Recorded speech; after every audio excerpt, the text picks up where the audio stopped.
y ahí iniciamos la grabación.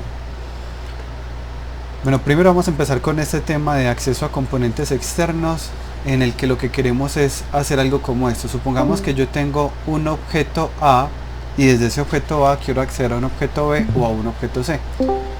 La pregunta es cómo puedo hacer esto. Hay varias alternativas, voy a explicar varias de ellas acá y a mostrar pues como las diferencias. Entonces voy a poner acá para el ejemplo un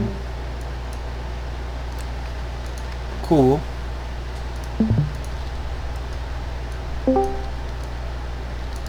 que va a acceder a la información de otros cubos diferentes. Entonces voy a llamar a este primer cubo cubo A, este fue el de la mitad, cubo B, cubo C, y el de más a la izquierda, cubo A. Y ya creo un script de ejemplo que se llama ejemplo acceso externo y se lo voy a poner al objeto A. En este caso pues ya tengo acá el script asignado en el objeto A y lo que quiero hacer es acceder al objeto B.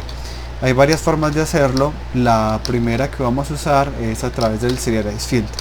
Pero antes de eso quiero poner que el mismo objeto A se modifique su color. Todavía no voy a acceder a un objeto externo.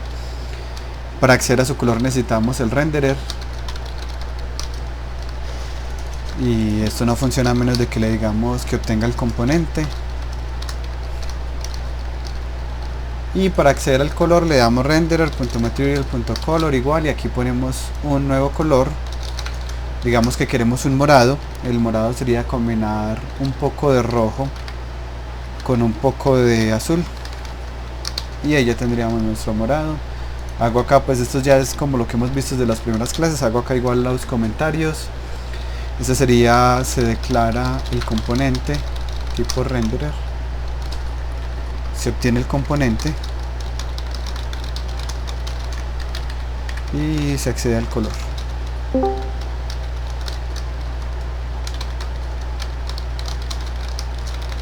Es muy importante que se acostumbren a poner comentarios en los códigos, sobre todo pues para el tema de la sustentación va a ser muy útil que tengan todo muy bien comentado. Acá en este momento el cubo va a cambiar a color morado, ahí está. Y ahora quiero desde este mismo objeto A, ¿alguna pregunta? Perdón. Ana, de pronto tiene alguna pregunta. No, perdón. Ok, supongo que fue el gato activando el micrófono. Listo. Sigamos acá. Vamos ahora a acceder al renderer, pero del objeto B desde el objeto A. En este caso necesito declarar otro renderer que voy a llamar objeto externo renderer. Y acá lo mismo, se declara el componente tipo renderer. Aquí hago la aclaración para el objeto externo.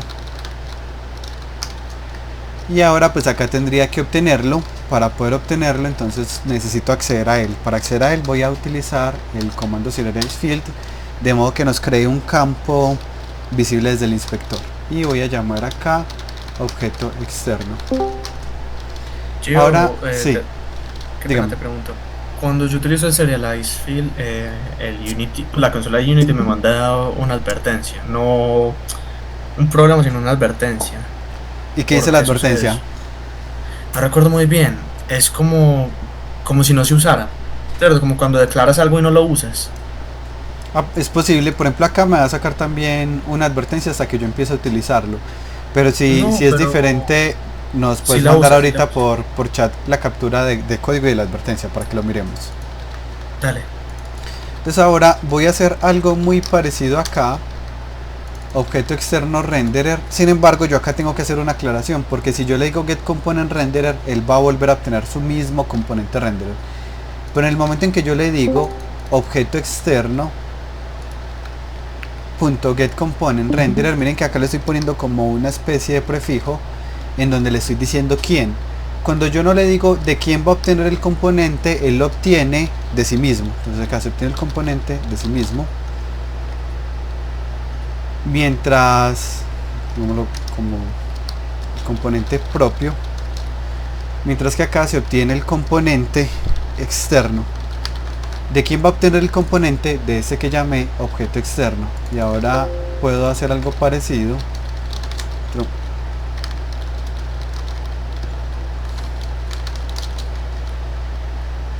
Ya entiendo, es que no puse lo que era. Y acá le digo con el color y el objeto externo lo voy a pintar de verde. Un verde tirando azul. Entonces 0.75, 0.50. Y acá voy a darle play para que verifiquemos. Antes de eso miremos que ahora en el objeto A, voy a reducir esto acá, en el componente que creamos que se llama ejemplo acceso interno, me está preguntando cuál va a ser ese objeto externo.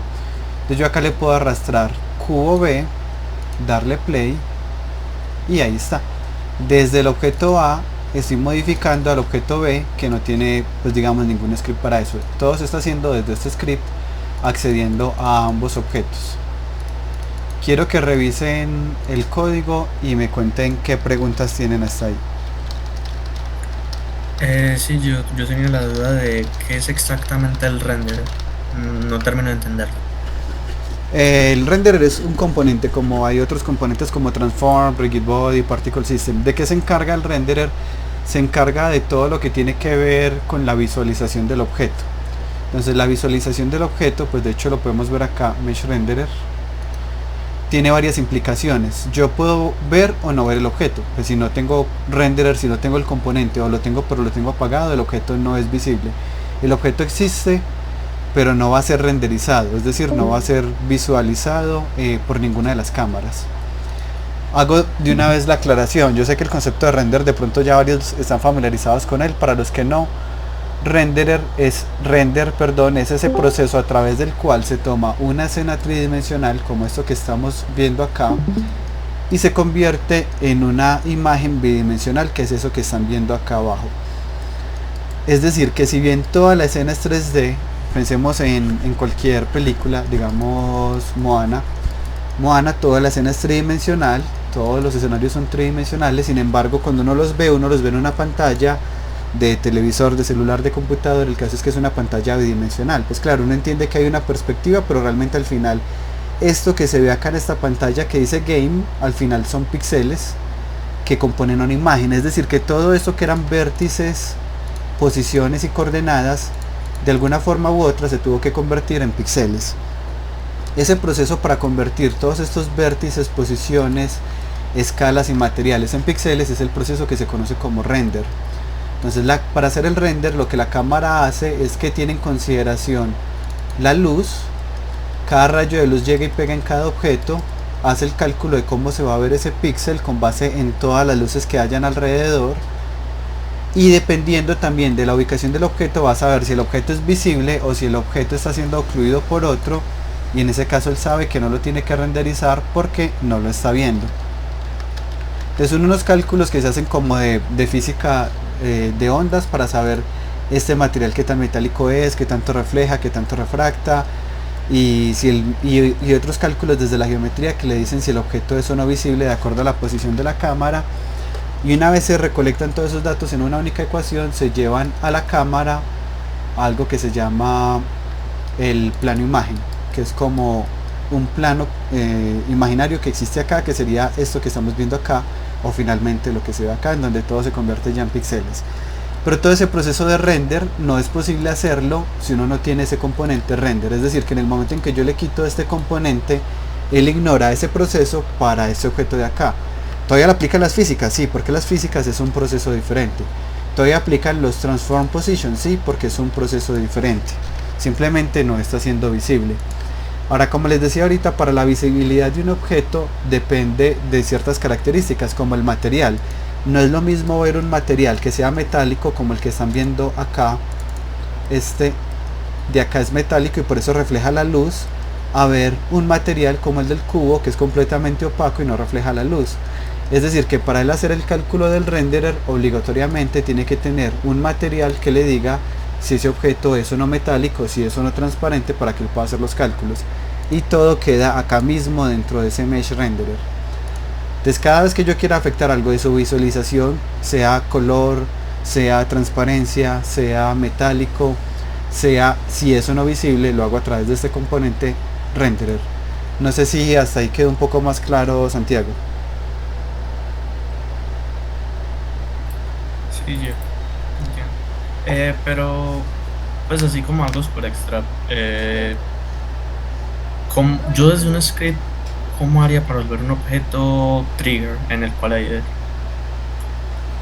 Accede al collider, accede al componente collider, le pone, digamos que lo llame mi collider.isTrigger igual a true o igual a false. Pues porque a cualquier atributo que ustedes vean acá uno puede acceder por código, a cualquiera de estos. A todo lo que se ve acá puedo acceder. Ahora en este caso pues yo quería modificar el color. Para modificar el color sé que tengo que acceder al material. Para acceder al material sé que tengo que acceder al render. ¿Alguna pregunta de este código que hay acá? Nuevamente lo que estamos haciendo es que estamos pintando este objeto, el que tiene el script de morado, y el objeto externo de verde. Por favor revisen el código y me cuentan si tienen alguna pregunta.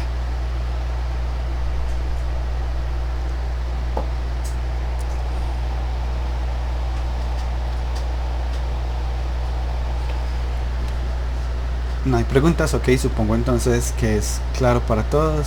Ahora hagamos algo diferente, y es que voy a rotar un objeto y a escalar otro objeto. Entonces acá en el start voy a decir transform.position,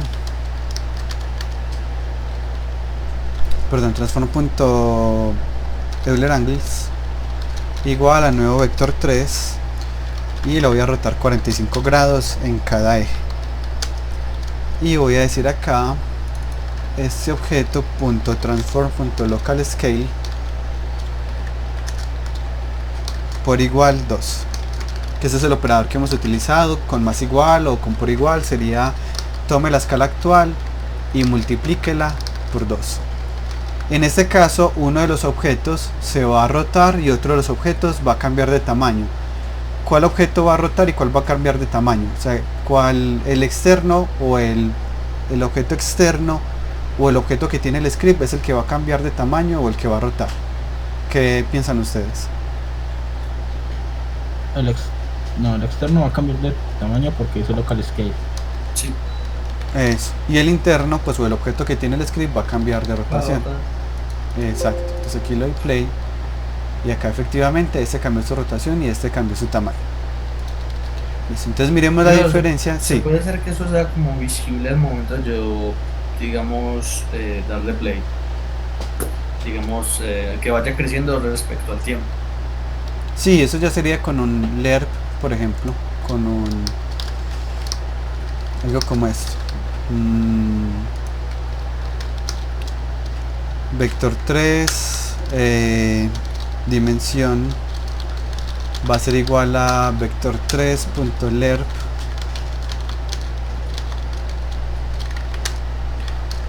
va a ser una transición, pues esto es una interpolación lineal, va a ser una interpolación lineal entre el tamaño que tenía originalmente.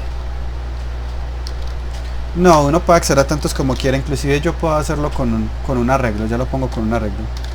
Va a cambiar su tamaño desde 111 hasta 111 multiplicado por 2, o sea que hasta 222. Pues esto es declarar un vector unitario, o sea va desde el tamaño 1,1,1, de hecho pongámoslo acá. Es lo mismo que acabo de escribir, pero para que sea visualmente más claro. Y acá va a cambiar hasta 2,2,2. Y va a cambiar respecto al tiempo. El punto lerp, ¿a qué se refiere? Es una interpolación lineal entre este valor y este valor. Entonces va a interpolar linealmente desde el tamaño 111 hasta el tamaño 222.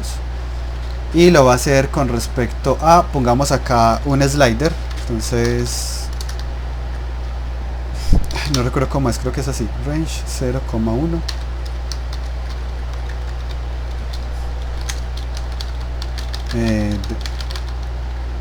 factor.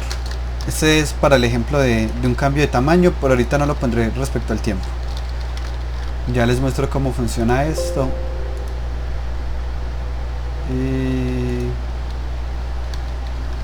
que tengo que poner los dos, pero no recuerdo cómo se pone, si así.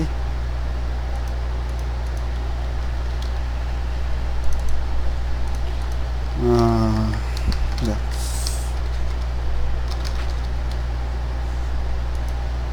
Ahora sí, miren que ya creé un slider acá. Entonces tengo un slider y quiero mostrar cómo funciona el ERP. Entonces tengo el script en el objeto A, estoy accediendo al objeto B y lo voy a cambiar su tamaño. Y con este factor es con el que voy a cambiar el tamaño. Para poder que eso funcione tendré que ponerlo a 1, ya estaba aquí. Ah, bueno, y nunca se lo asigné al objeto B, obviamente no iba a funcionar. Objeto Interpolación, externo. o sea, con interpolar, ¿a qué se refiere en este caso? Interpolar es un proceso, ya les digo que es interpolar. Pensé que el concepto era muy claro. No me demoro, corrijo acá, lo muestro funcionando y ya les explico. Y acá está, cambiando de tamaño entre 1 y 222, y lo estoy moviendo con este slider de acá. ¿A qué se refiere con interpolar? Es lo mismo que ocurre en una ecuación de la recta. Entonces tenemos, aquí dibujemos un plano cartesiano. Este de acá es un eje y este de acá es otro eje. Y lo que tengo es que yo quiero hacer un cambio entre un valor A, llamemos este va a ser el eje Y, y este va a ser el eje X. Uno en ocasiones no tiene todos los valores, sino que yo solo tengo dos valores. Yo puedo tener, digamos, este valor de acá, supongamos, bueno, no le pongamos a esto Y porque no tiene mucho sentido, pongámosle a esto dimensiones.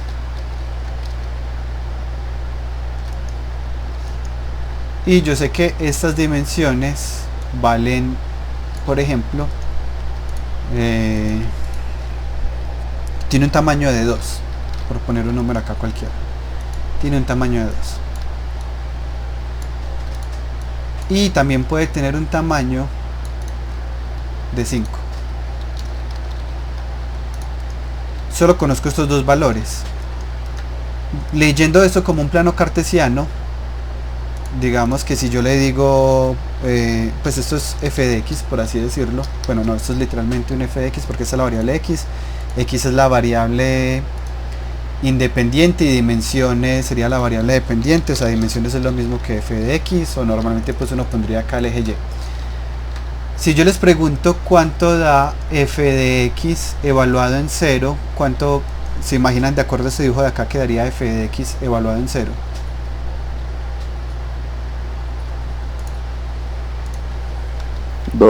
Daría 2, muy bien.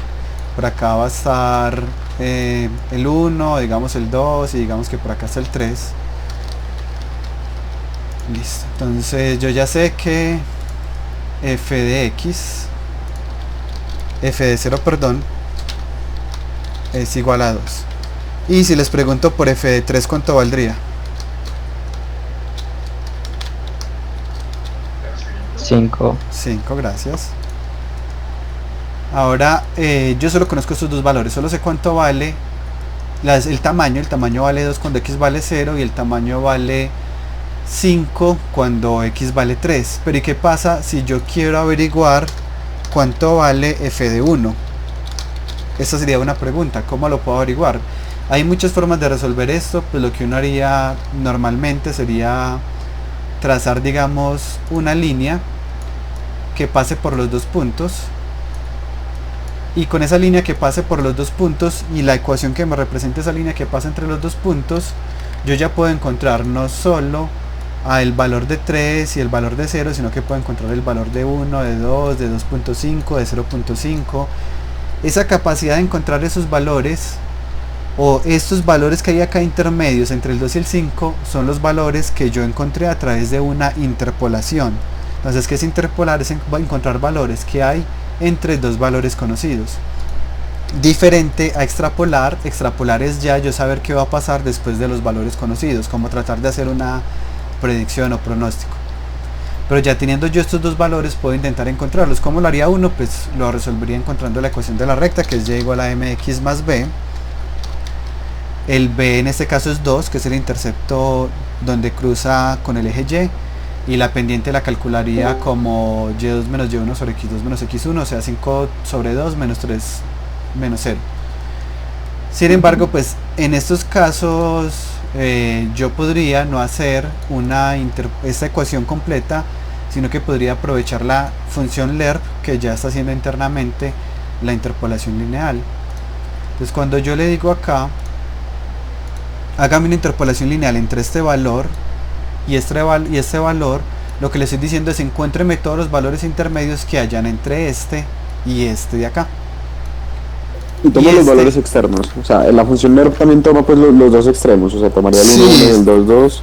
Sí, funciona con corchete, sería lo que iría 1, o sea, funcionaría así, desde 2 hasta 5 en intervalo cerrado, no con paréntesis que sería intervalo abierto.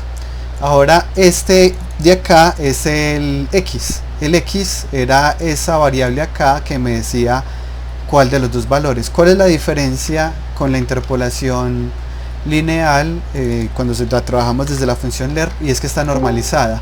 En 0 me va a dar el primer valor, en 1 me va a dar el segundo valor. O sea, va a ir siempre desde 0 hasta 1. Si yo quisiera que fuera un número más grande, supongamos que yo quiero que vaya desde 0 hasta 5, pongamos acá un valor diferente, digamos 8, 8 y 8. Y yo quiero que vaya desde 0 hasta 5, pero ya sabemos que esta función va desde 0 hasta 1. Lo que hago es dividirlo sobre 5. Que eso ya es pues como una solución matemática muy sencilla en la que en vez de poner acá el 1, pongo cualquier variable, digamos el 5 que habíamos dicho ahorita, pero 5 dividido 5 me va a dar 1. Y cuando yo le ponga un 0, 0 dividido 5 me va a seguir dando el 0, es decir que me va a seguir funcionando. Cuando le ponga el 5 igual me va a dar el valor de la derecha, cuando le ponga el 0 igual me va a dar el valor de la izquierda.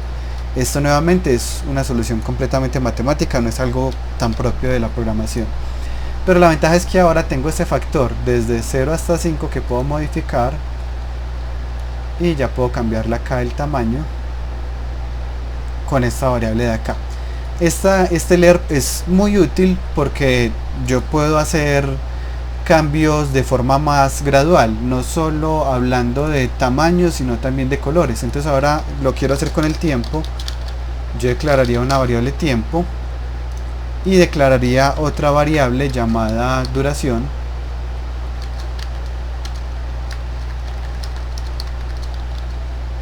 y supongamos que yo quiero que el cambio se haga a lo largo de 6 segundos. Acá lo que voy a poner es tiempo dividido duración. ¿Cómo va a funcionar? Cuando el tiempo valga 0, 0 dividido 6 me va a dar 0 y me va a dar el valor de la izquierda. Cuando el tiempo valga 6 segundos, 6 dividido 6 me da 1 y me va a dar el valor de la derecha. Cuando el tiempo por ejemplo valga 3, 3 dividido 6.5 me va a dar un valor intermedio entre ellos dos. Y acá pues ya lo tenemos con el tiempo, nos faltaría es tiempo más igual time.delta time para poder incrementar el tiempo. Le doy play acá y ya debería funcionar con un cambio gradual.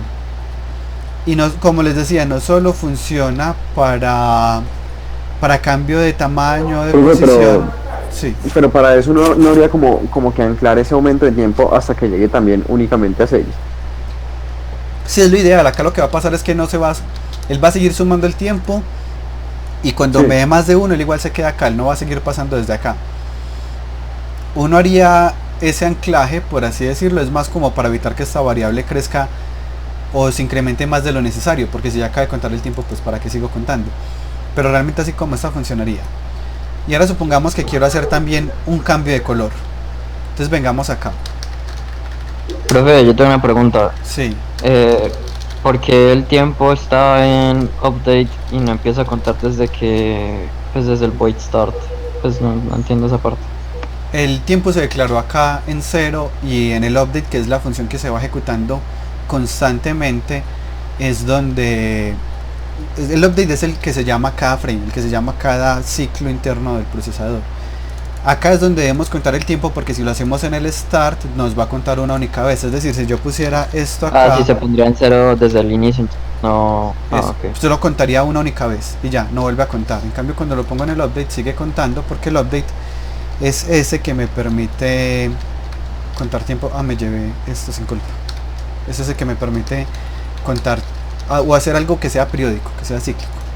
Entonces voy a hacer el mismo cambio, pero ahora con el color. Voy a aclarar acá un color y voy a decir color.lerp. Se imaginarán que funciona exactamente igual. Voy a declarar entonces, va a ir desde un color negro hasta un color, hasta el mismo verde que tenía ahorita, ya lo tengo acá. Y lo mismo tiempo sobre duración. Y acá le voy a asignar este color ler.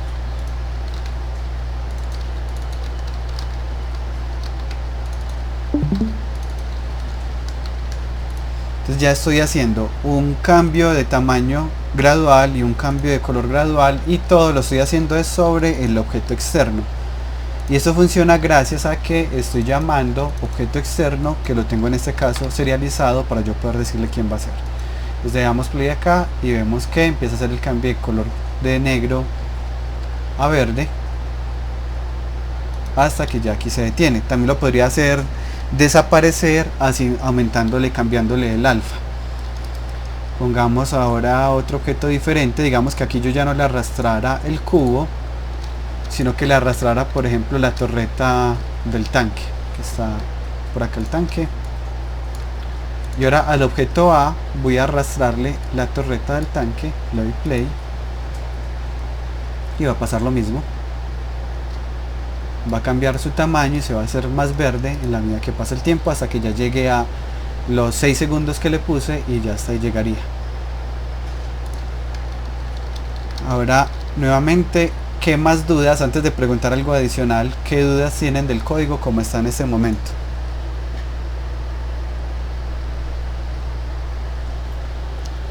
Ya tengo una duda. Sí, Camilo. Soy el único, o sea, pero es una duda general. Soy el único al que, pues, es que en serio la señal me llega demasiado entrecortada. Yo porque, pues, a duras penas uno los hilos de lo que usted está explicando, pero me está llegando muy entrecortada. No, O sea, pues a mí me va bien, y eso que mi internet acaba de llegar.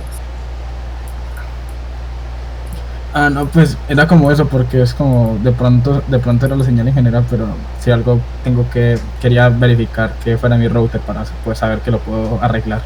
Pero no, en general todo quedó muy claro, gracias Gio. Ok, sí, Camilo, puede probar cerrar todo lo que le esté consumiendo internet en este momento. Listo, gracias a los otros que respondieron.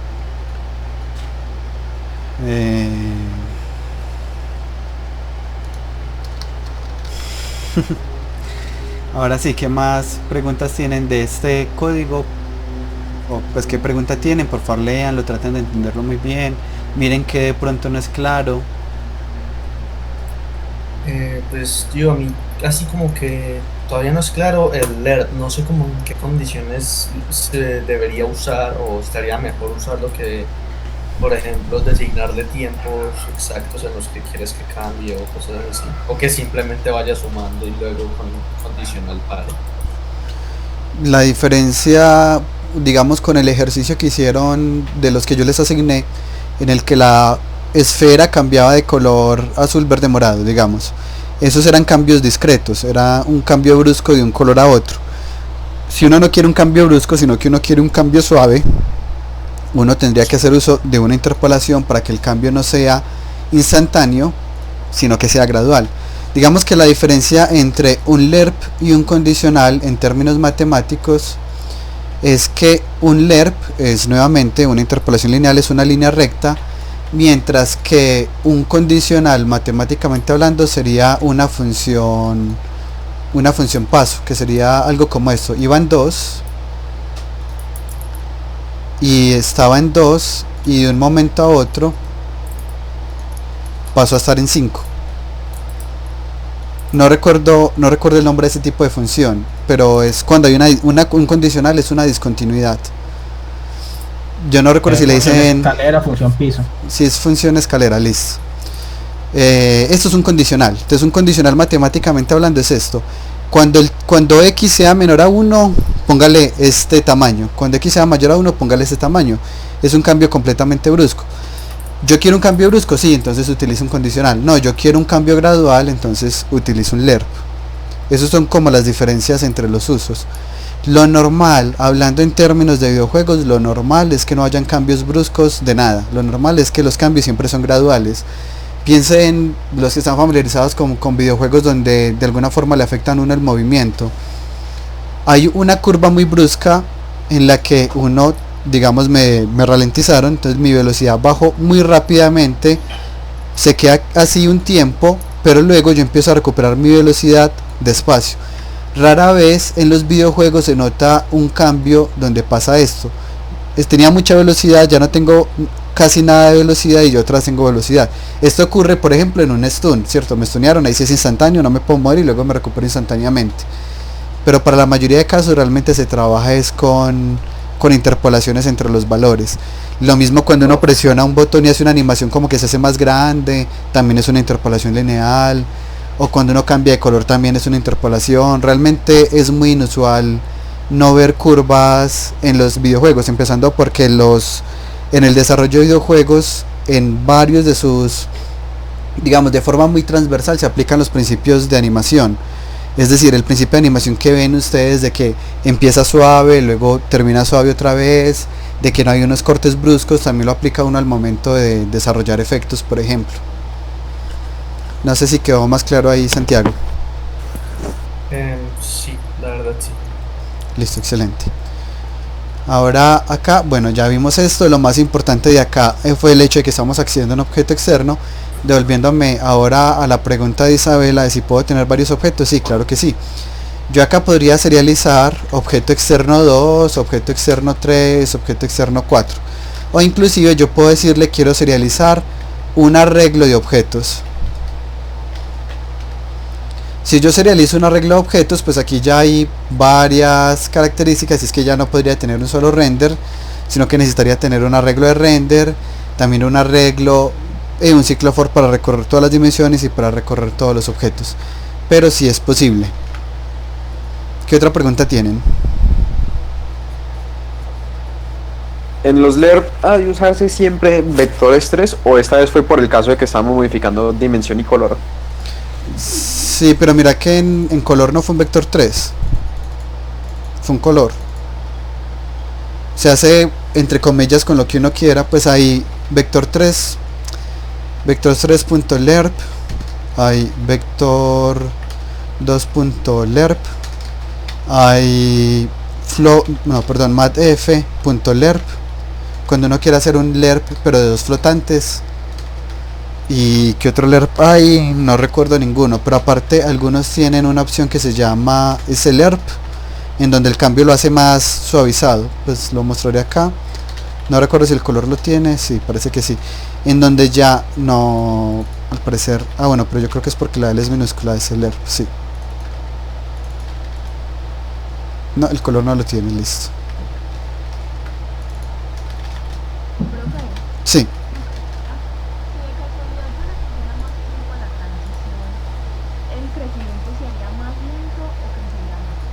Sería más lento porque realmente el crecimiento está limitado por el segundo punto, o sea, él solo llega hasta acá. De hecho, la gráfica real de un LERP no sería... bueno, la pregunta de Valentina es si yo le pongo más tiempo, si él sigue creciendo. Digamos que la gráfica real de un LERP sería esta de acá, ya se las acomodo. Si yo le digo un valor menor a 0, él simplemente me pone el mismo valor que si le hubiera puesto el 0. Y si le pongo un valor más grande de 1, él me pone el máximo valor que podía, que en este ejemplo era el 5. Entonces realmente la gráfica del LERP es esta.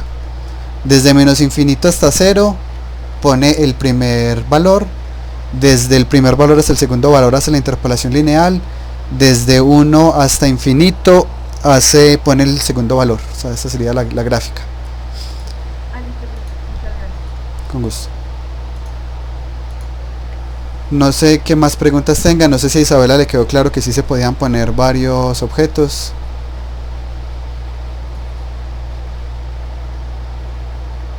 Excelente.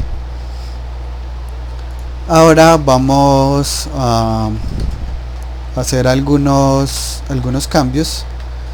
Y es qué pasa si yo no lo quiero serializar, porque, o que yo no lo puedo serializar porque resulta que ese objeto todavía no existe.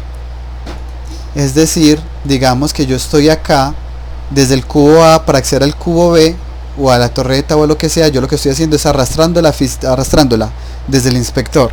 Pero qué pasa si no lo puedo hacer, qué pasa si el objeto al que yo necesito acceso no existía, sino que se crea durante el juego. Como digamos yo invoco un familiar, invoco una mascota, pues dependiendo de la naturaleza del juego, y luego necesito acceder a ella. ¿Cómo puedo acceder a ella si no la puedo serializar porque todavía no existía?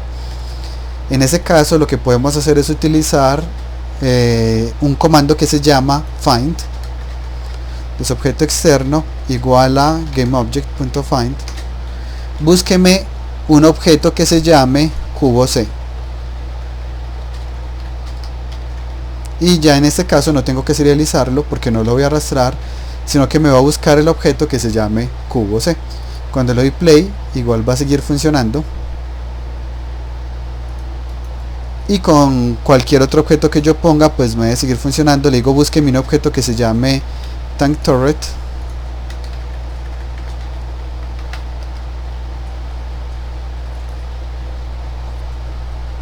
Y sigue funcionando. Preguntas. Yo, cuando me dices que todavía no existe, es exactamente que no se ha generado. Sí, pensemos por ejemplo en que en un personaje que sea un invocador, como pues no sé quiénes están familiarizados con Dofus, como los osamudas que creaban animalitos, pues mascotas, o en League of Legends Malzahar que crea estas arañitas, los entes de vacío. Esos objetos, si yo lo intento serializar acá como lo tenía ahorita, que lo tenía serializado, yo cómo se lo voy a arrastrar si en el juego, si en la escena todavía no está. Claro, o sea, existe en el proyecto, sí, existe en el proyecto, pero en la escena no está, y yo solo puedo arrastrar las cosas, digamos que están acá en la escena. Okay. O sea que ese comando directamente lo pone en la escena. No, aquí el objeto ya tiene que existir en la escena cuando haga esto. La diferencia son los tiempos. Hagamos un ejemplo más completo. Voy a poner acá un crear, pongámoslo acá, invocar mascota. Y esto lo que va a hacer es que me va a invocar un objeto cuando hayan pasado 5 segundos. Necesito contar tiempo. Lo normal pues es poner todo en términos de variables. Y acá voy a preguntar si tiempo es mayor a 5. Perdón, la duración. Invóqueme algo, ¿cierto? Entonces aquí él me va a preguntar qué es lo que va a invocar.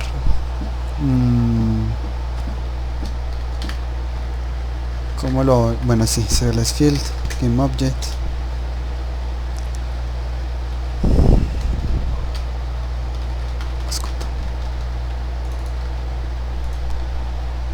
Y acá lo que voy a hacer es crearle un clon a la mascota. Invoke. No, instantiate, casi que no. Instantiate mascota en la posición 000 y con la rotación por defecto. Ahorita explico más de esto. Vector 3.0 es para decir que todos los componentes están en el origen. Sí, es decir, lo mismo que esto. Ah, ok. Solo que es más cortico. Y bueno, y de hecho implica un costo menor en términos de memoria.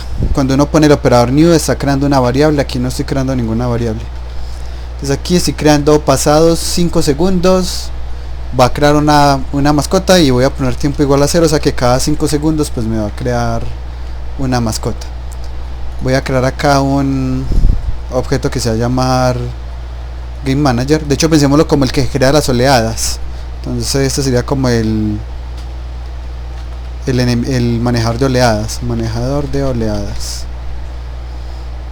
y le agrego este script que se llama invocar mascota, y le voy a señalar un prefab que es el que quiero que me cree. En este caso voy a crear, no estoy seguro que tengo acá, creemos estos cubos. Listo. Entonces cada 5 segundos lo que va a pasar es que él me va a crear un cubo en la posición 000. Esperen, le pongo otra posición mejor para que los veamos no todos en la misma posición. 0,3,0. También le hace falta sumarle Profe. el tiempo al tiempo, porque ahí no está haciendo nada, profe, jamás va a coger el valor de 5. Gracias. Tiempo más igual Profe. time punto, sí. Qué pena. No sé si en alguna parte me perdí, pero cuando explicó el concepto de cuaternión, que según recuerdo usted dijo que no...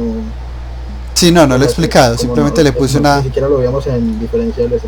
¿Y qué? No lo he explicado, simplemente lo puse ahí como un ejemplo de la rotación inicial. Esta es la rotación por defecto. Pues como existe, a ver, ustedes vieron en álgebra algo que se llama la matriz identidad. La matriz identidad es una matriz cuya diagonal son unos y el resto de valores son ceros. Efectivamente. Pensemos en que así como existe la matriz identidad, también existe el cuaternión identidad. Cuando uno habla de la matriz identidad es como esa matriz que uno utiliza base para ciertas operaciones o como una matriz por defecto. Asimismo, pensemos en que ese es el cuaternión por defecto que uno pondría. Ya no voy a entrar en más detalles. Ok. Ahora cada 5 segundos deberíamos poder crear un objeto. Ahí están creándose los objetos que son estas crucecitas. Listo, se están creando y bueno, cada tanto se crean. Y listo, eso es todo. En este caso también se están destruyendo, pero eso es porque yo las tenía puestas que se destruyeran. Ya lo modifico. Eso está acá. Ahora sí. Entonces cada cierta cantidad de tiempo cada 5 segundos estoy generando un objeto. Aquí cae, luego a los 5 segundos cae otra. Y van a seguir cayendo y a seguir cayendo y a seguir cayendo. Sí, siguió creciendo, pues ya hasta ahí llegó hasta el máximo de tamaño que alcanzaba. Se ve muy cabezón porque las rueditas están todas pequeñitas respecto a la torreta. Se ve muy divertido. Ahora ya estamos creando un objeto y desde este objeto A yo quiero acceder a ese objeto. Entonces yo quiero decirle como encuentre ese objeto que fue creado. Miremos con qué nombre está siendo creado. Aquí está, este es el nombre y ya sí le puedo decir entonces que me busque este objeto, pero no lo puedo buscar de una, pues si lo pongo acá es un error porque el objeto todavía no ha nacido. Lo pondré acá. Si tiempo es mayor, digamos, a 6 segundos, ahora sí, búsqueme el objeto, reinícieme. Bueno, en este caso no puedo hacer esto hasta que no conozca el objeto. Reinícieme el tiempo, póngalo en 0. Y cuando el tiempo sea mayor a 6 segundos, y voy a poner acá un booleano que voy a llamar como primero, si la primera vez empieza en verdadero. Y acá para que solo me busque el objeto una vez, no quiero que me lo siga buscando. Y esto sea verdadero. Como ya ocurrió, ya se pone en falso, de modo que no lo siga haciendo.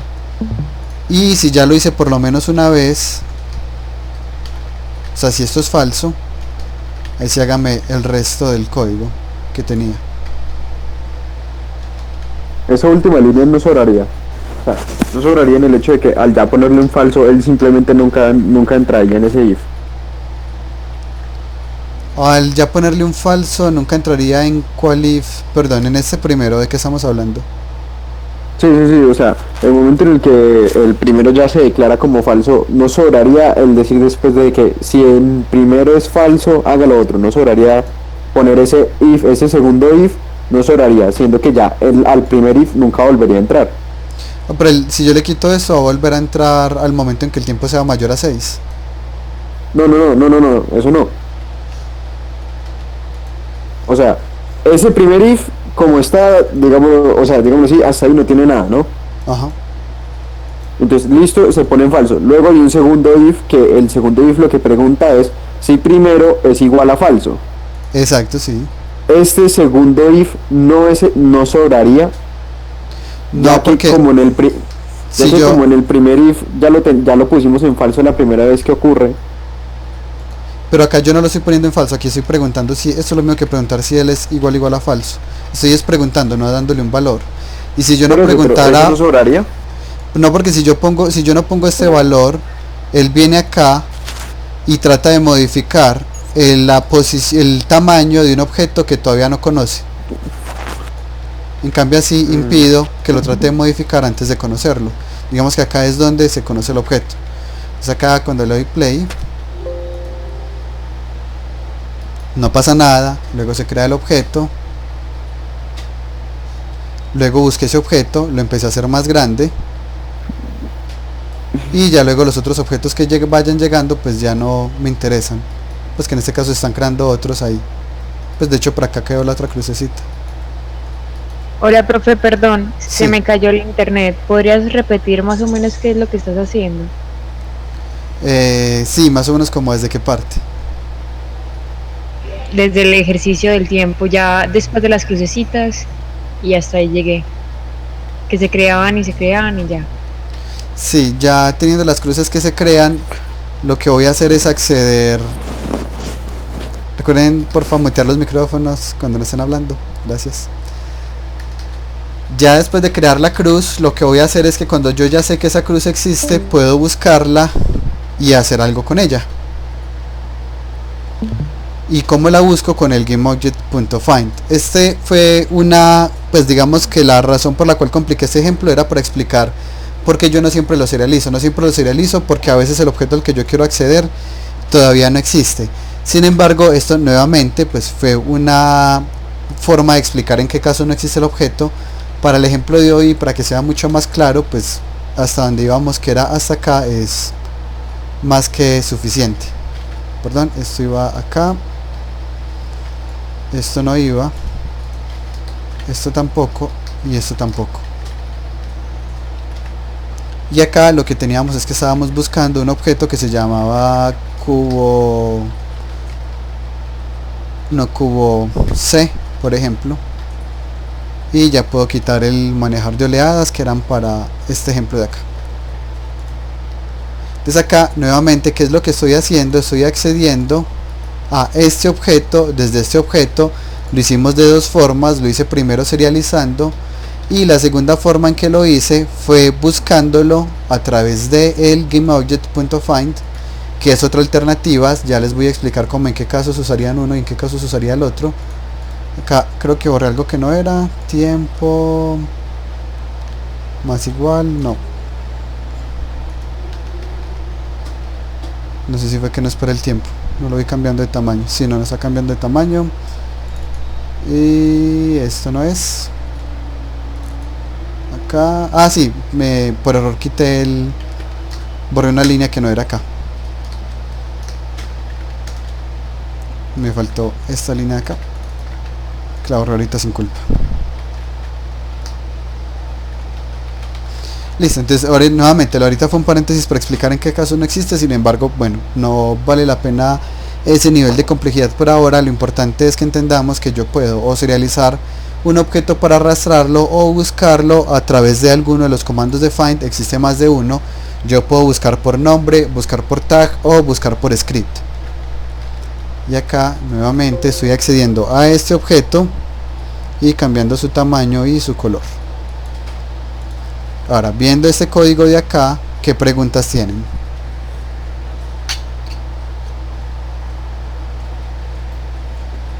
Profe, qué pena, se me cayó el internet un momentico, que fue me perdí una pequeña parte. ¿Desde dónde? Más o menos desde que explicó condicionales, pero eso es otro tema. La parte de No, mentiras. Profe, la última partecita que explicó, lo de porque hay que, pues, porque hay que... La parte en la que está explicándole a Alonso fue como que, ¡pum!, se me fue. No, ese fue un ejemplo. Ese fue un ejemplo para explicar en qué casos ese objeto yo todavía no lo conocía y no lo podía serializar. Pero es un ejemplo muy específico. Serializar. En el que yo no serializo el objeto, sino que lo busco, solo que lo puedo buscar pasado, digamos, a los 10 segundos lo busco porque antes de eso no existía. Ah, ok, listo. O sea, por eso tiene que ser en el start y por eso no se serializa. Sería una de las razones, aunque podría no ser en el start, sino que podría ser cuando pase cierta cantidad de tiempo. Ok. Porque solamente me lo puedo hacer una vez y esa vez es cuando aparezca. Exactamente, sí. Ahora, hago acá igual pues como las aclaraciones y es, yo en teoría, en general, si pueden serializar, serialicen. Es decir, si pueden serializar, más bien háganlo de esa forma. Eviten usar el find, porque el find es una operación muy pesada. ¿Por qué es una operación muy pesada? Porque él tiene que venir a todos los objetos de la escena a preguntar quién de esos es el objeto que estoy buscando. Y a veces hay escenas que son muy grandes con muchos objetos a la vez. Segundo, no tengo control completo porque yo le estoy diciendo búsqueme este objeto y puede que exista más de un objeto con el mismo nombre y yo no tengo certeza de cuál de los dos me va a traer o cuál de los n objetos me va a traer. Esta es digamos que la ventaja de serializar es que yo ya tengo certeza de cuál está modificando.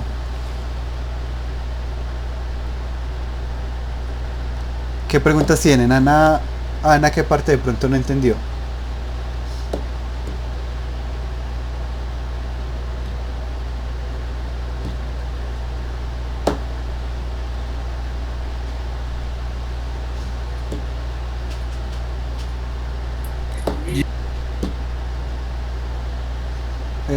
Lo que acabamos de explicar es que en general es mejor serializar por temas de optimización que buscar. Buscar es una operación muy pesada. En términos generales, en videojuegos eviten utilizar las funciones find. ¿Qué preguntas tienen hasta acá de cómo está hecho?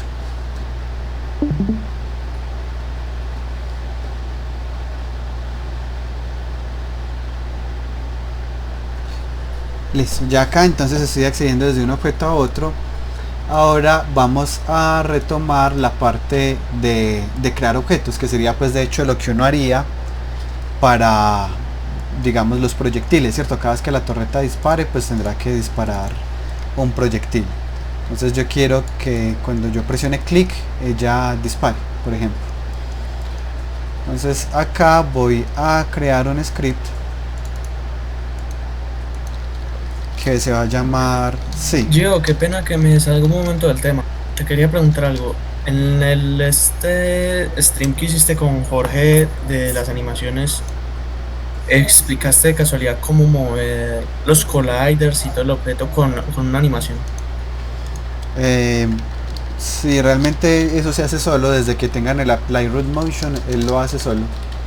Desde el Animator hay un check button, ese check button si está chuleado, si está marcado en verdadero, al momento en que la animación se mueve también modifica la posición y los colliders y las físicas, etcétera, etcétera.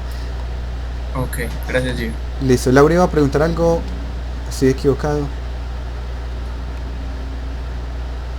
No, ok. Sigamos acá. Entonces voy a crear clones de objetos. Acá entonces voy a crear un objeto que voy a clonar.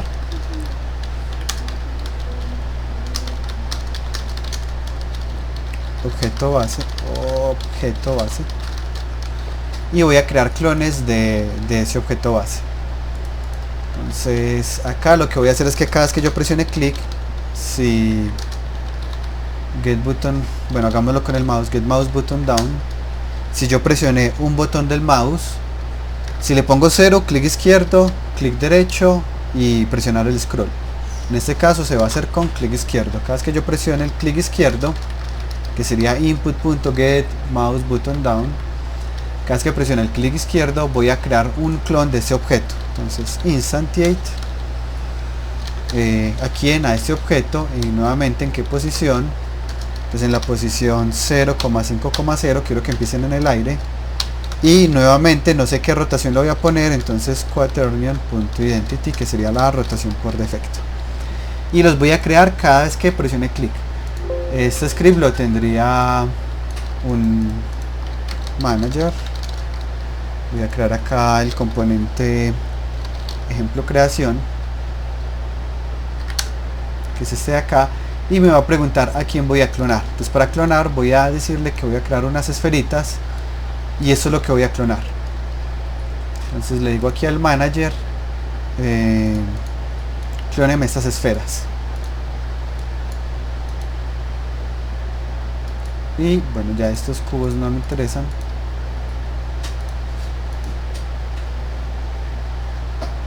Y cuando doy clic, aquí está la esfera, doy clic varias veces y me crea varios clones de esfera, todos en la misma posición, y me quedan aquí marcados como clon.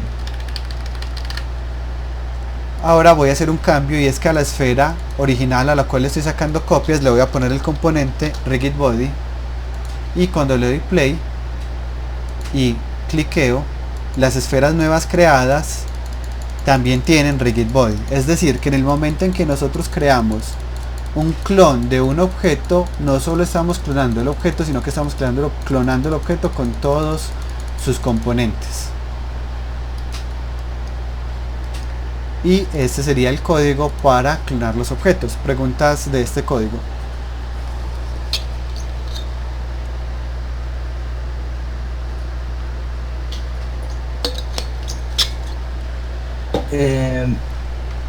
Que digamos,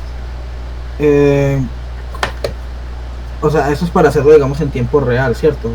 O sea, Sí, exactamente. que el juego lo ejecute. Exactamente, digamos cada vez que yo disparo, que me cree un proyectil para que salga disparado.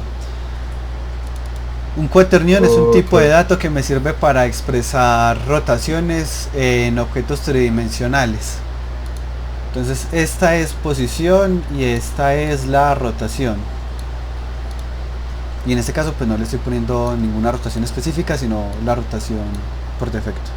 Profe, objeto base es una esfera que uno crea al principio, ¿cierto? Entonces ahí uno le dice que con ese código lo que uno está haciendo es generándomela muchas veces.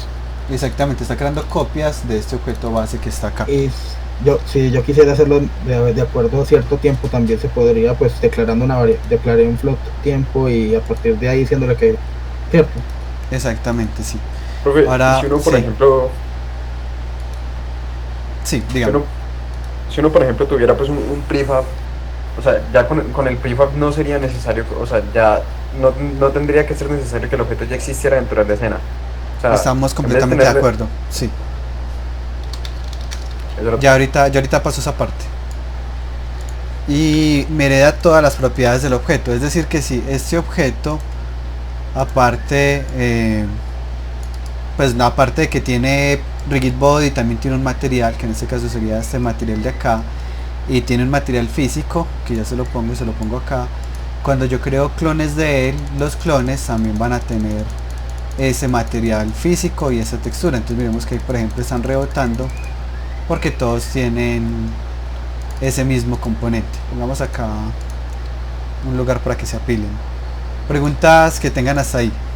Por favor, piensen qué pregunta tienen. Recuerden que no hay preguntas pequeñas, pues cualquier duda que tengan es mejor que la aclaremos en este momento.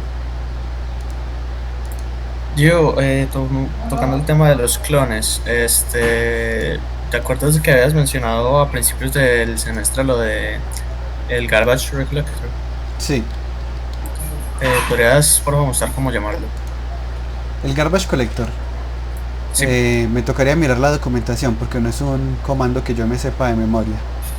Ok, entonces si algo, pues pásalo por ahí, por favor, por el canal de Fundamentos. Listo, sí, me acuerdan de una.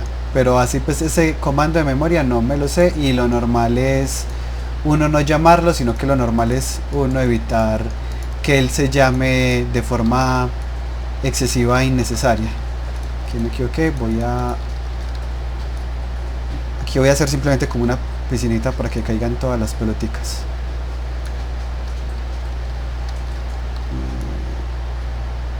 Listo, ahí está.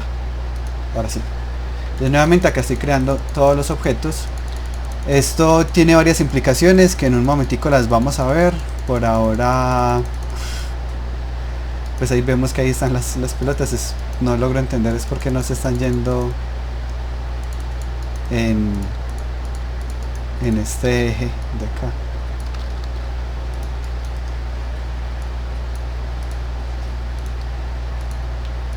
Un segundo, perdón, que quiero ver si tengo algo que esté impidiendo que se vayan para un lado y no soy capaz de verlo, pero no, ahí están. Listo, no, así está funcionando. Listo, ahora acá, aparte de que las estoy clonando, les estoy diciendo en qué posición y con qué rotación.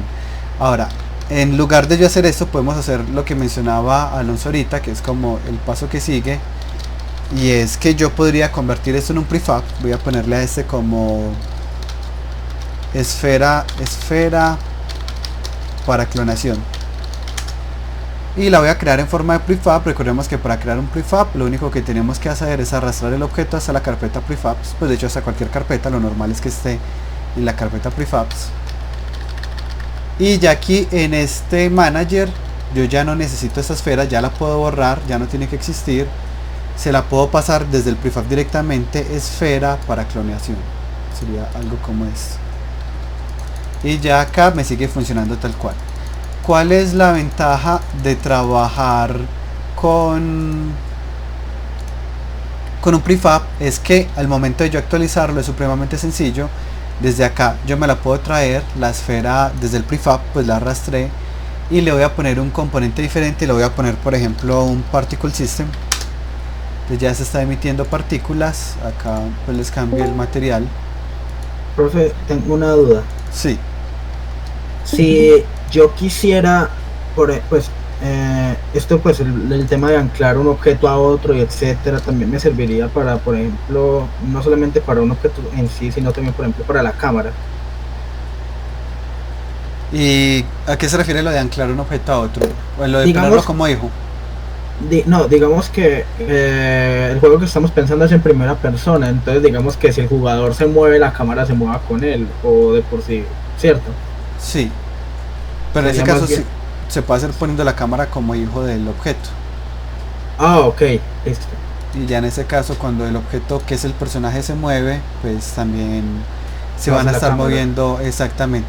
Entonces listo, acá tengo un prefab. Este prefab, bueno, lo voy a poner acá gravedad. Está pues como botando unas partículas de curación o como las quieran pensar. Y esas partículas que está botando, perdón, le acomodo el color que no aparezcan tan brusco. Listo. Y esas partículas, la idea es que las tengan todos los objetos. Pues yo no tengo que hacer nada diferente que actualizar el prefab. Recordemos que este era el prefab del que yo estaba sacando los clones. Vengo acá, esperen, quito eso de acá que ya me está estorbando, y le digo overwrite, aplicar todo, y ahí se actualizó el prefab. Ya puedo borrar este otra vez, le doy play y ya entonces todos tienen esas mismas partículas. Y miran, cada una de ellas pues tiene esas partículas al momento de crearse. Si yo quisiera crear más de una, pues podemos utilizar los mismos conceptos que ya conocemos de Cyclofor. Entonces voy a crear, digamos, 10, ahí menor a 10 y más, y créeme 10.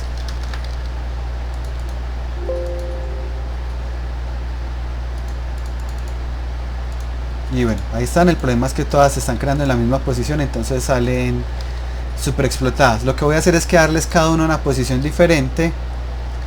A todas les voy a poner aquí y entonces la primera que creo se crea en 0, la siguiente se crea en 1, la siguiente, cierto, así.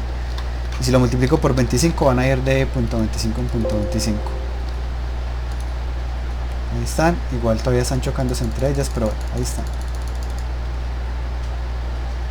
Y acá lo que podemos hacer, aunque yo preferiría que no explotaran, pongámosle otro valor diferente, que todavía parece que están creando muy juntas.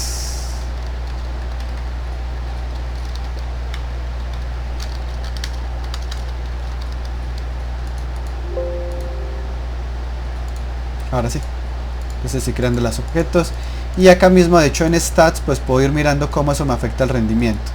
Entonces volvamos a dar play acá. El juego está corriendo a 1100 frames por segundo aproximadamente. Empiezo a crear objetos, ya voy por 680 frames por segundo, sigo creando, ya voy por 460 frames por segundo, sigo creando y ya voy por los lados de los 300 frames por segundo, hasta que pues en algún momento, entre tantos objetos que tengo acá, pues el computador va a decir no más, y lo que puede pasar es que se bloquee, pues que crashee Unity, ¿cierto? Por acá todavía estoy por los lados de 150 frames por segundo, 135, 120, de hecho soporta bastantes por lo que veo, 90, no, estamos súper bien. Listo. Y aquí están todos los objetos que han sido creados, y bueno, y ahí van a estarse comportando las físicas. Como está corriendo todavía más de 60 frames por segundo, pues lo vamos a ver fluido. Henry Ford estaría orgulloso de usted, profe. Ya las ventajas de un buen computador. Y bueno, a este no lo puedo mover. Listo. Ahora esto, digamos que lo que está detrás de esto que les estoy mostrando de los stats, es que ocurre algo, y es que si siempre creamos objetos y nunca los destruimos, ¿cuál va a ser el resultado? Que eventualmente el juego empiece a correr a muy poquitos frames por segundo, o que la RAM no dé suficiente abasto y en algún momento el juego crashee. ¿Qué tenemos que hacer entonces? Tenemos que hacer que el objeto se destruya pasado un tiempo. ¿Cómo podemos hacer eso? Lo podemos hacer creando un script.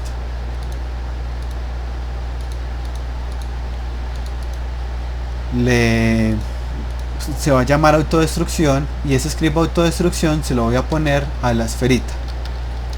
Entonces la esferita que estaba por acá se llamaba esfera para clonación, lo voy a agregar el componente autodestrucción. Ahí está, y miremos cómo está hecho. Lo que tengo acá es que tengo una variable tiempo, una variable duración. Cuando el tiempo es mayor a la duración, le estoy diciendo que se destruya, y el tiempo lo estoy contando. ¿Alguien tiene alguna duda de este código? Este sobra.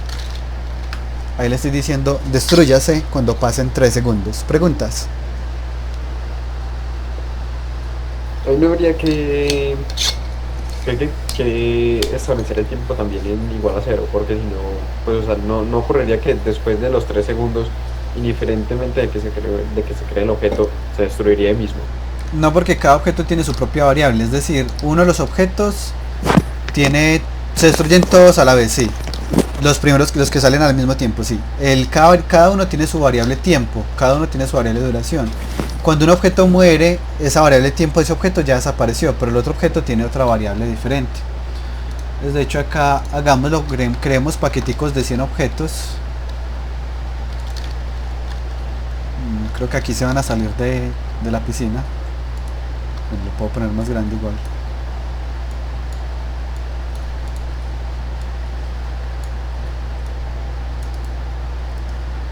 Y acá creo los objetos. Ahí están. Y lo que va a pasar es que todos estos objetos a los 3 segundos se desaparecen. Puedo crear muchos. Y cada 3 segundos pues se van a ir desapareciendo. Pues obviamente se desaparecen todos los que fueron creados al mismo tiempo.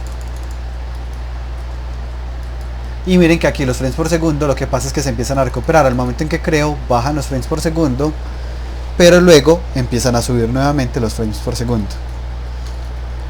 Y haríamos algo parecido entonces cada vez que disparamos, pues vamos a crear un objeto, solo que lo haríamos en la posición en donde está la torreta, de modo pues que tenga lógica, que parezca un disparo real. Profe, y si yo quisiera que cuando desaparecieran saliera como sistema de partículas como un humito, ¿eso sería desde ese mismo script o en cuál? Sí, pues de hecho hagamos esto entonces, pongamos la esfera, esfera para clonar, traigámosla acá.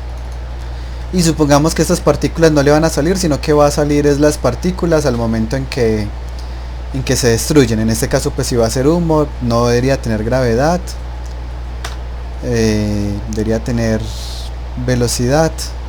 Esto sería en forma de cono para que parezca realmente para que parezca humo, y tendría que rotar el sistema de partículas 90 grados no, 270 grados, ahí sí. Le pongo velocidad, listo, y ahí tenemos nuestro sistema que va para arriba. Voy a cambiar le voy a poner otro material, le pondré este material, ahí ya apareciendo un poquito más humo. Le puedo poner acá un color más tipo humo, pongamos humo Medellín, que es súper negro, y acá está, y ahí ya está como el humito que va a salir una vez que se desaparezca el objeto. En este caso pues esto ya sí es muy propiamente como el sistema de partículas. Yo no necesito que emita por segundo, sino que necesito que en algún momento emita un montón de partículas, digamos como ahí más o menos se notó como ese humo que acaba de nacer ahí. Y aquí, bueno, quitamos este. Se ve muy brusco, no me gusta. Más bien pongámosle acá un color más gris.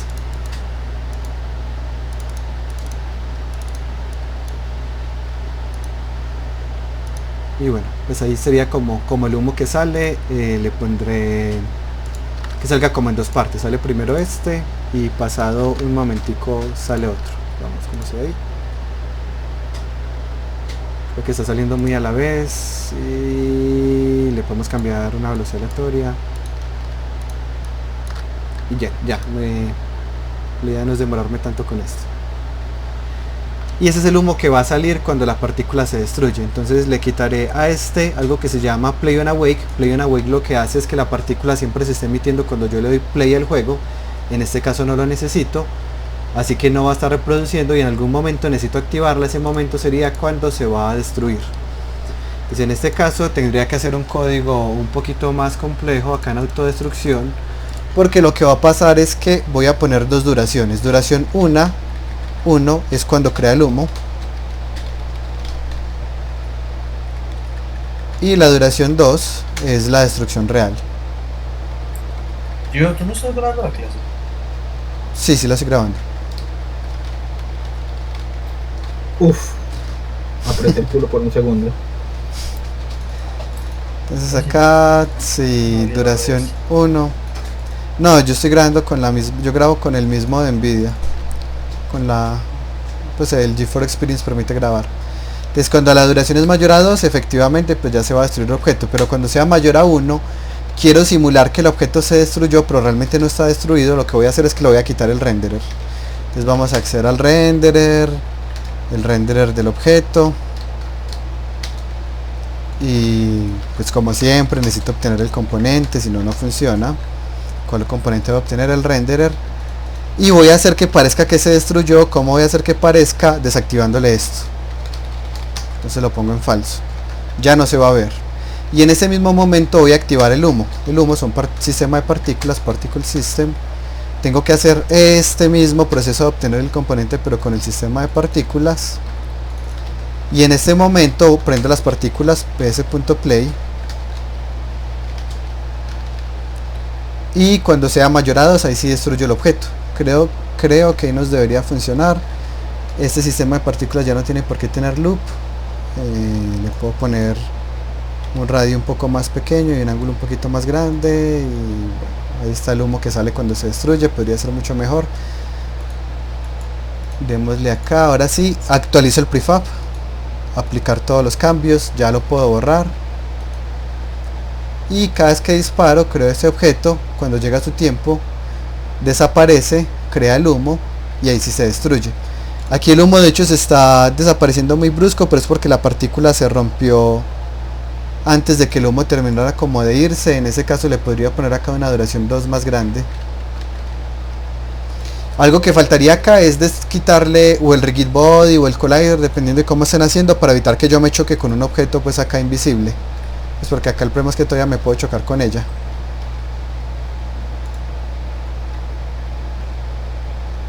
Y acá lo mismo, se crea el humo. Y ya. Ahí el problema es que se está creando 2 veces, pero es porque ya está viviendo tanto tiempo que alcanza a volver a activar el sistema de partículas. Ahí ya le quedó claro a Samuel. Sí, pero más que claro, gracias. Listo, entonces aquí por ahí con un 7 puede que funcione mejor. Ya ahí está. Y esto es más o menos lo que harían para crear los proyectiles. Solo que aparte tendrían que tener una posición base desde la cual los van a crear, que ese es como parte del ejercicio que ya se los asigné por Teams. Entonces acá les muestro más o menos cómo debería quedar. Y si miramos acá, bueno, tengo unos cubos, esto es para ahorita. Tengo este tanque y el tanque tiene dentro de la torreta un objeto que es esta esferita, esta, que es la que le va a decir a él desde dónde van a salir los clones, y ya él sabe entonces que se van a crear desde esa esferita. Yo no necesito que sea visible, lo que yo puedo hacer es quitarle el render de esa esfera una vez que ya sé que está funcionando. Así que pensemos que para el código que deben hacer de un tanque disparando, lo que harían es poner un objeto como este de acá, hijo de la torreta, porque si no es hijo de la torreta entonces yo muevo la torreta y él no se mueve, y ese objeto le van a obtener la posición, y cuando crean el objeto, en qué posición lo hacen, la posición de ese objeto de referencia. ¿Es claro el concepto para todos? Profe, Sí. yo una pregunta, si yo quiero generar, pues para generar luz, ¿es con un sistema de partículas o lo puedo hacer directamente ya ¿Generar qué, perdón? pues, con la directional light de Unity? Luz. Pero bueno, la aclaración acá, directional light solo debe haber una en el juego, y es lo que nos representa el sol, bueno, a menos de que sea El sol. un mundo con dos soles pues. Pero para Ajá. ponerle luces a los objetos no utilizan luz direccional, sino que utilizarían point light, que es diferente, que son estos punticos de luz. Y digamos, ok. Pero yo le puedo decir en qué dirección quiero que salga la luz y ese tipo de cosas, digamos como si tuviera una linterna, una vela, algo por el Si estilo. es una linterna ya sería es con spotlight. Ah, ok. Entonces acá Ok. Santiago me Sí. pregunta qué va en el parámetro de vector. En este de acá va la posición en la cual yo quiero que se cree el objeto. En el caso de un personaje disparando, como es el tanque, iría una posición que es la posición de este objeto de acá, de esta esferita. Desde esta esfera yo debo obtenerle su posición, eso lo hago por código, pues ese sería acceder a este objeto desde la torreta, sea que lo serializo, sea que lo busco entre los hijos, lo normal sería buscarlo entre los hijos. Obtengo su posición, transform.position, y eso es lo que voy a poner acá, de modo que efectivamente salgan disparados desde acá y no que simplemente salgan en una posición aleatoria. Y luego de clonarlos, a cada clon le voy a obtener el componente rigid body y le voy a agregar una fuerza, de modo que efectivamente parezca que estoy disparando y no simplemente creando un proyectil que se queda como ahí quieto, estático. ¿Preguntas hasta acá?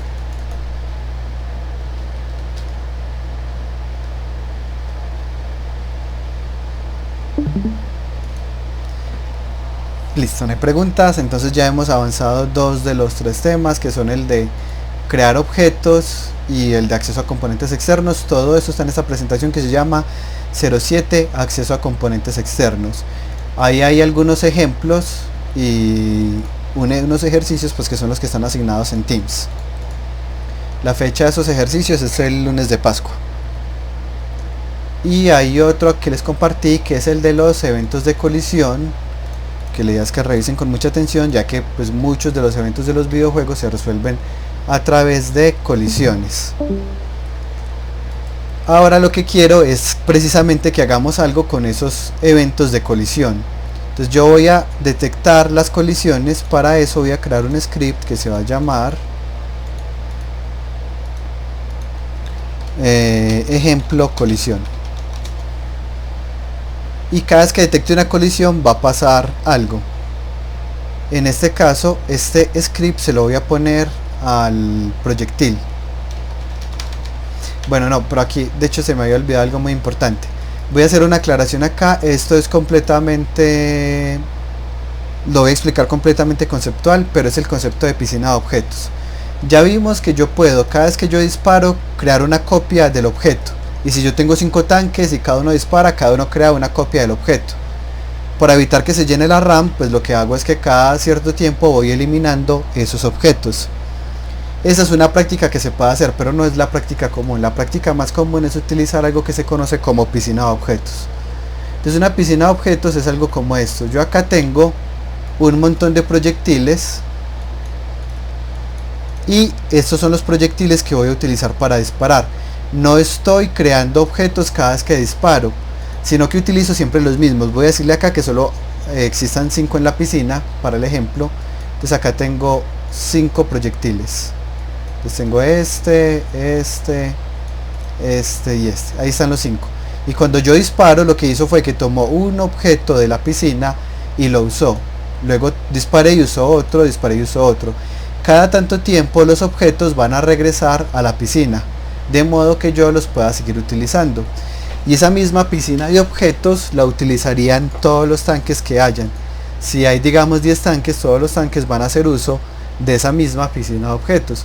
¿Qué tengo que garantizar? Pues que en esa piscina inicialmente hayan suficientes objetos. Acá yo puedo poner, digamos, 50, de modo que yo pueda ir disparar y disparar y disparar sin que se me vayan pues como a agotar los objetos que tengo en esa piscina de objetos. Nuevamente solo voy a explicar, ese es el concepto. En lugar de yo crear y destruir objetos, siempre utilizo los mismos objetos y lo que hago es regresarlos a la posición inicial. Eso es un tema de optimización. Les hago acá un poco la explicación de esto. Cuando vamos a optimizar, generalmente vamos a hablar de que vamos a sacrificar una variable para mejorar otra. En términos generales, rara vez en programación se puede ganar algo sin sacrificar algo. Es un poco de hecho como funciona, creo que se llama el principio de Pareto, pues que es de economía, pero aplica acá también. Entonces vamos a tener que hacer un balance entre dos variables que van a ser la memoria RAM y el procesador. Entonces yo tengo por acá la memoria RAM y tengo por acá el procesador, pues la CPU y la GPU, en este caso particular, CPU y GPU. Y tengo esas dos estrategias diferentes para los objetos. Entonces tengo la opción de crear los objetos cada vez que yo disparo y tengo la opción de tener ya todos los objetos creados al inicio del juego, como lo acabo de mostrar. Cuando yo creo los objetos en tiempo real, como lo hicimos al inicio con el Instantiate, lo que va a pasar es que en la RAM, entonces se crea un objeto que es un proyectil, se crea en la RAM, yo vuelvo y disparo, se crea otro objeto, luego se crea otro objeto, se crea otro objeto y eventualmente se van desapareciendo.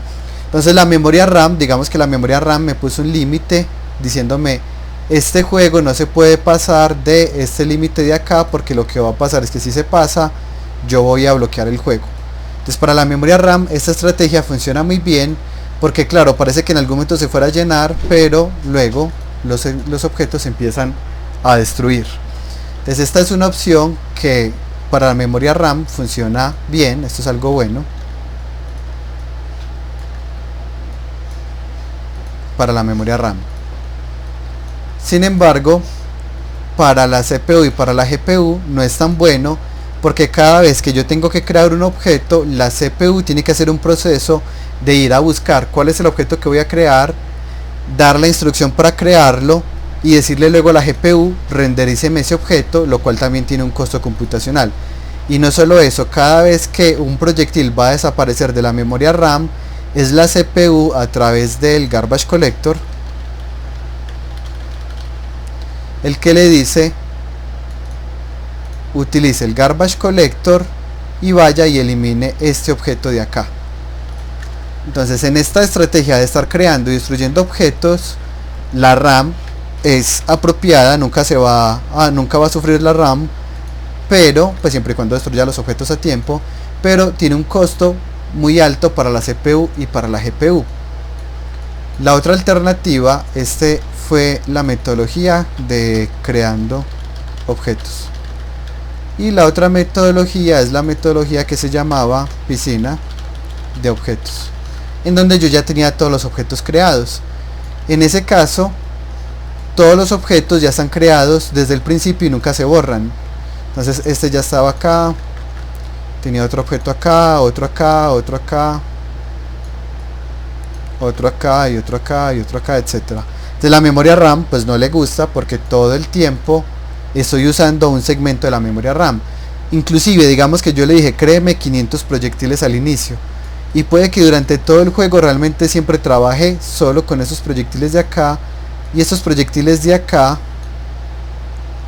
nunca se usaron, es decir, estos quedaron desaprovechados. Entonces pues esto no es una solución ideal para la memoria RAM, pero es una solución ideal para la CPU y para la GPU, porque no van a estar teniendo que crear y destruir objetos. Lo único que tienen que hacer es mover la posición de este objeto, lo dispara y pasado un tiempo vuelve y lo pone en la posición inicial donde estaba, que es la que se conoce como la piscina. Entonces miren que yo al momento de optimizar un juego siempre tengo que tratar de balancear varias, pues tengo que balancear múltiples elementos del computador. En términos generales, uno siempre va a tratar de tomar la opción que favorezca a la CPU y a la GPU, porque la mayoría de equipos modernos tienen demasiada RAM. Ya no estamos hablando que es como antes, que un computador tenía 2 GB de RAM o 4 GB de RAM, sino que ya estamos hablando que un computador fácilmente tiene 16, 32, 64 de RAM. Y pasa lo mismo inclusive con los celulares, que ya los celulares, originalmente los celulares, los smartphones que uno compraba antes venían con 128 megas de RAM, 256, mientras que ahorita uno ve la mayoría de celulares por los lados de los 2-3 GB de RAM. Entonces, considerando que la RAM no suele ser escasa, mientras que la CPU y la GPU sí pueden ser escasos, entonces por lo general se optan por decisiones de optimización que me favorezca a estos, aunque tenga que sacrificar este de acá. Esto pues ya que no existe un curso de optimización, pues aprovecho y les cuento esto como en esos momentos que va ocurriendo. ¿Fue claro esto? ¿Alguien tiene alguna duda?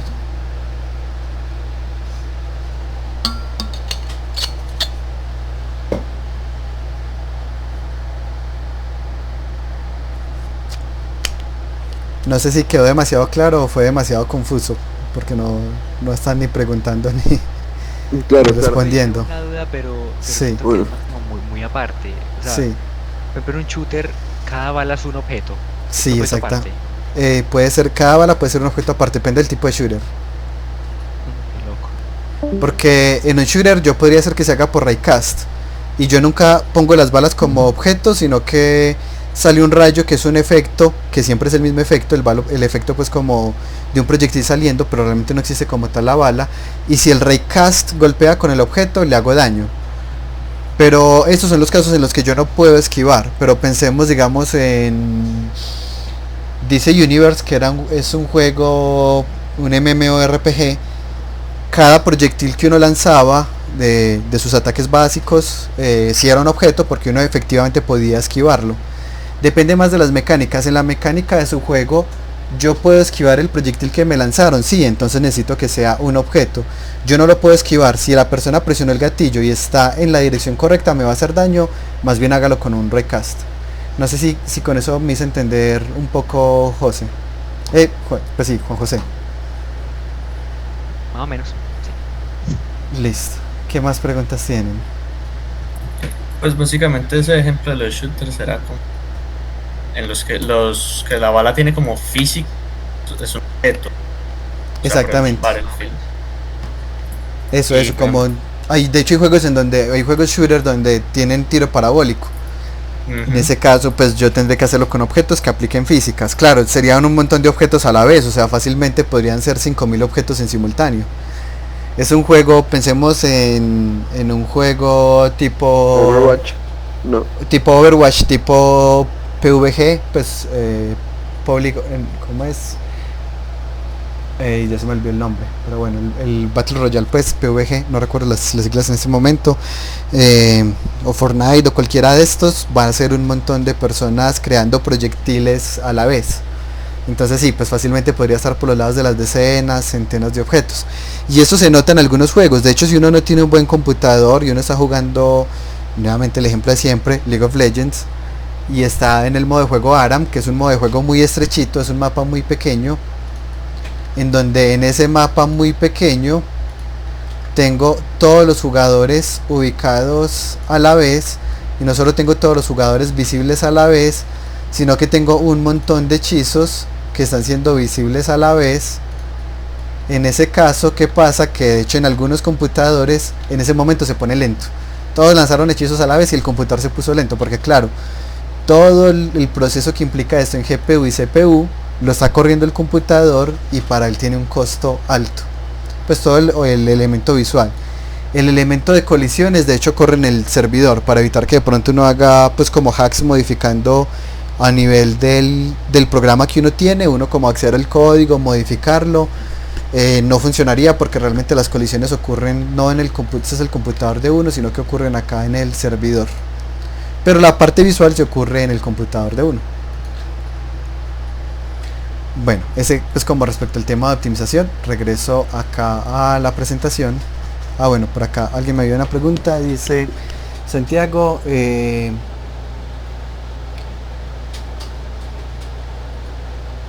no habría posibilidad de que ambas utilicen el mismo objeto de la piscina si uno hizo un buen programa, porque lo que uno hace es que tiene una variable que apunta al arreglo. Yo tengo un arreglo de 100 proyectiles. Cuando alguien lo intenta usar, esa variable dice 5. Ese 5 significa que el objeto 5 está disponible.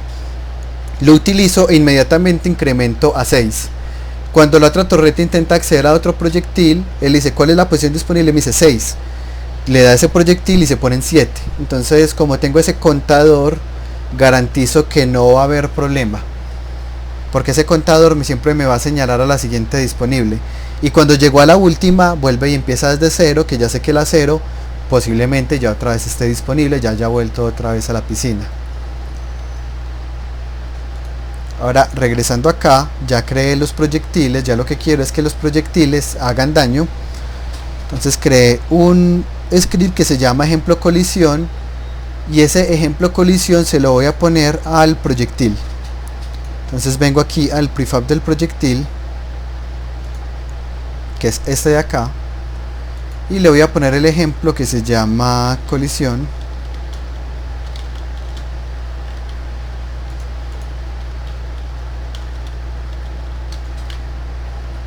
Y lo que le voy a decir al proyectil es que cada vez que colisione con un objeto, haga algo.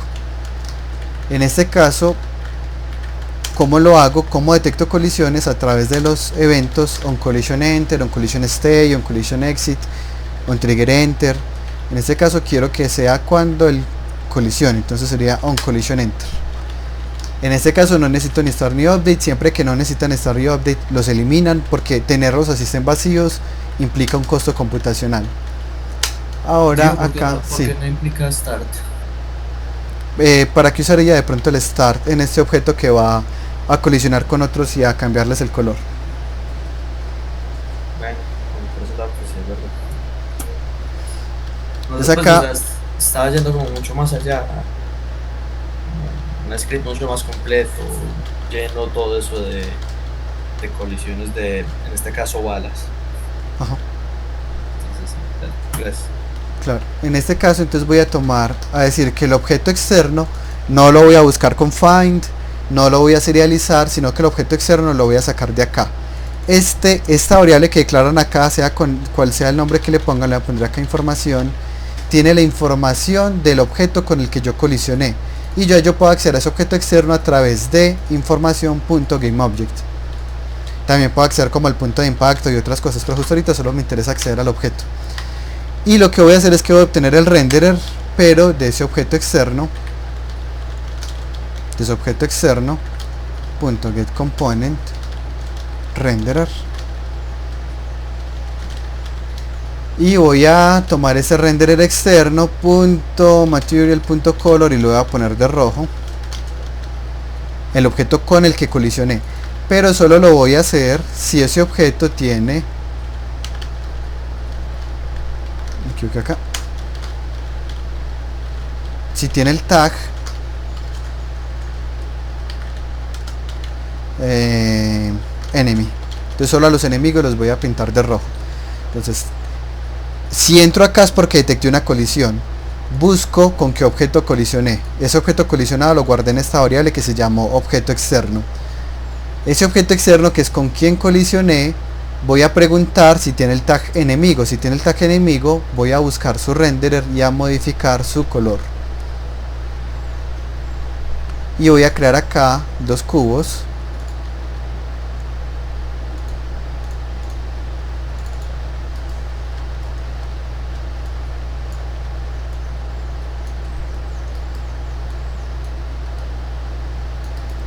Y esos dos cubos les pondré el tag enemigo.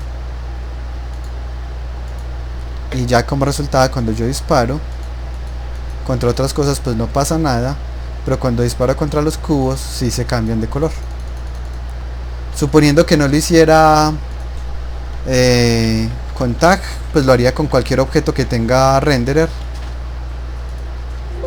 Como En tal, este aquí, caso- o sea, profe, como tal Sí. del script, uy, bueno, como tal Sí. del script, el collision y luego la información, o sea, ¿qué es? O sea, información, ¿qué es como tal? O sea, uno que pone en esos dos paréntesis, ¿cuáles son los dos parámetros del on collision enter? Solo es un parámetro y ese parámetro es un objeto tipo colisión. Los objetos tipo colisión son objetos que portan información asociada a una colisión. ¿Qué información tienen? Tienen el collider contra el que chocaron, tienen el rigid body contra el que chocaron, tienen el objeto contra el que chocaron, inclusive tiene una información que se llama contacts, que tiene todos los puntos en los cuales él colisionó. Esa es la información que él tiene. Pero siempre, ¿cuál tipo de datos se pone? Siempre se pone collision. Ese es el parámetro que él recibe. Le ponen el nombre que quieran y ya saben que el nombre que hayan puesto acá es el nombre que usan acá para obtener ese objeto con el cual colisionaron. De hecho, pues yo también podría destruirlo. Yo podría decirle acá destroy y que me destruya este objeto externo.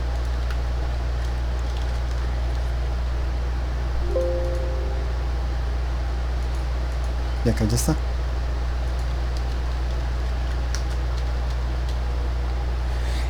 Ese script lo tienen las balas, sí, Ana. De modo que las balas, cuando detectan la colisión, son las que hacen todas estas modificaciones sobre el objeto colisionado. ¿Qué más preguntas tienen? Profe, si fuera al revés, yo digo, le pongo ese script al cubo, entonces lo único que tendría que cambiar sería el tag, como por ejemplo... Verificar si me pegó un proyectil o verificar Sí, si fue eso, que me choqué exactamente. contra otro jugador. Sí, sí, claro. Ambas soluciones funcionan. Piensen de acuerdo a la lógica que van a manejar en el proyecto, cuál van a hacer.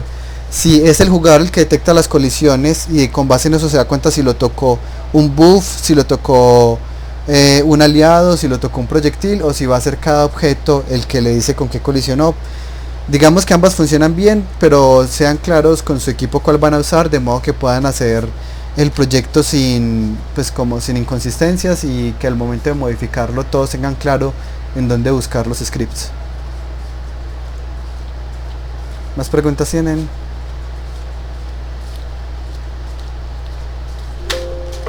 Tío, Sí. ¿te podrías explicar, no sé, un día de estos, lo de hacer que la cámara tenga, o sea, no solo hacer la hija del personaje, que tenga un límite y Que tenga, pues que siga el personaje, pero que tenga unas restricciones de dónde lo puede seguir, etcétera, etcétera. Pues, Y- yo le había sí. hecho un tutorial, pero no lo entendí. Entonces, Ese- bastante conocidos.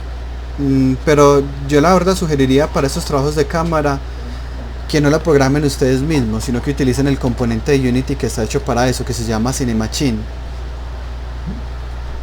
Con Cinemachine lo copio acá en el script. Con esta herramienta ya ustedes tienen control completo sobre la cámara y permite muchas modificaciones, entre esas establecer un límite hasta los cuales la cámara se puede mover. Cinemachine lo trabajamos de hecho en Taller 5, pero igual hay muchos videos explicando cómo funciona Cinemachine. O- Eso, igual en Taller 5 el otro semestre, en 2 semestres en Taller 5 videojuegos, que es la línea que van a elegir, ahí lo podemos ver con más detalles.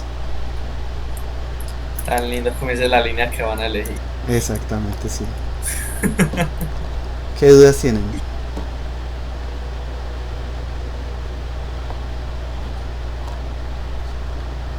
Y no entiendo la pregunta de Néstor. Supongo será lo de la vida que Ya no están. Ya voy a mirar si de pronto le bajaron el canal. si de pronto se tumbaron el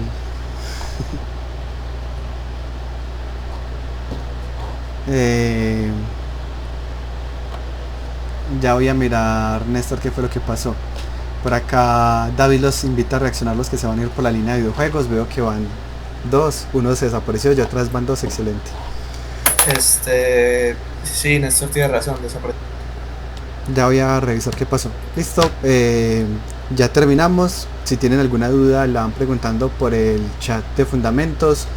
Y en 15 minutos voy a explicar cómo utilizar el Colab. El Colab es supremamente útil para los trabajos, para el trabajo que viene, pues para el proyecto, que lo puedan hacer en equipos y que lo puedan manejar todo en línea, todos desde su computador, pero que igual todos puedan ir subiendo los cambios.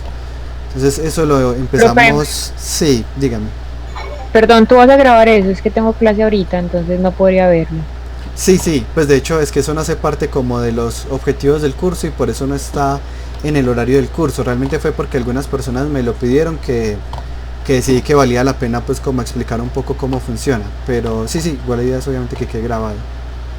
Sí, profe, listo, profe, gracias. Listo. Voy terminando de hecho la grabación acá.